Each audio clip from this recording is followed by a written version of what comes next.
Sa magkakapatid, lalo maraming magkakapatid, kumisan matatanda na yan, may mga malalalim pang mga animosities, mga selosan, mga sama ng loob, kasi nagkakainggitan.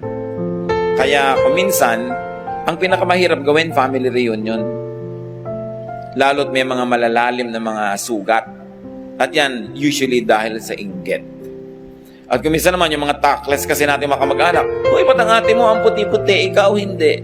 Lumalaki tuloy kayo mismo nagko-compare sa isa't isa. Na nagkakaroon ka ng resentment do sa kapatid mo kahit hindi naman niya kasalanan na ganun siya.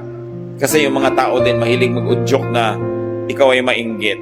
Sabi ni Percy Bysshe Shelley, we look before and after and pine for what is not. Our sincerest laughter with some pain is fraught. Our sweetest songs are those that tell of saddest thought. Pag ang lagi mong hinahanap, yung wala, hindi ka nasasaya kahit kailan.